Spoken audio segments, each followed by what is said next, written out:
ज्येष्ठ नेते आणि माजी मंत्री मधुकर पिचड यांचं आज निधन झालंय। वयाच्या 84व्या वर्षी त्यांनी अखेरचा श्वास घेतला। मधुकर पिचड यांना 15 ऑक्टोबरला ब्रेन स्ट्रोकचा झटका आला होता।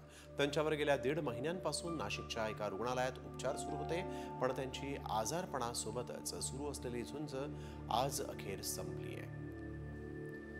अकोले तालुक्यातून गेले अनेक वर्ष विधानसभेवर निवडून गेलेले मधुकर पिचड आज मात्र परलोकाच्या प्रवासाला निघून गेले। ज्येष्ठ नेते मधुकर पिचड यांचं आज निधन झालं।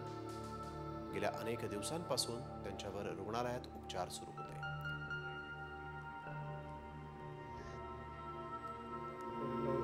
जे अकोला कॉलेज आहे आणि पक्ष कार्यालय ऑफिस आहे, या 2 ठिकाणी तिथं ठेवलं जाईल। सकाळी 10 वाजता देवठाण या गावी जाणार आहे, तिथून 10:30 वाजता पक्ष कार्यालयाच्या त्या ठिकाणी येतील आणि साधारणपणे 1 वाजेच्या दरम्यान अकोला कॉलेज या ठिकाणी ठेवण्यात येईल।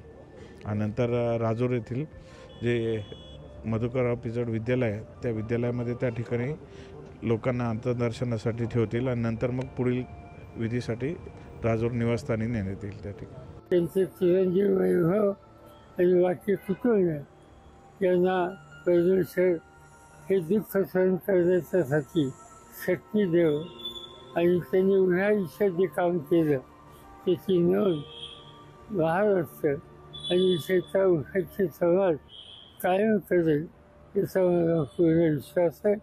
मी अंतःकरणापासून त्यांना श्रद्धांजली अर्पण करतो।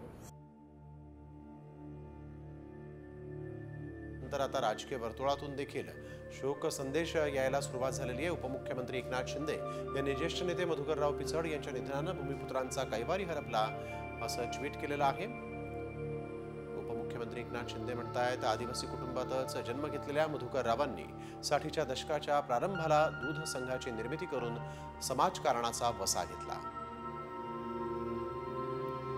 राज्यात विकासाचं नवं युग सुरू झालेलं त्यांना पाहायला मिळालं असतं तर फार बरं झालं असतं, पण नियतीपुढे काही गोष्टी स्वीकाराव्या लागतात।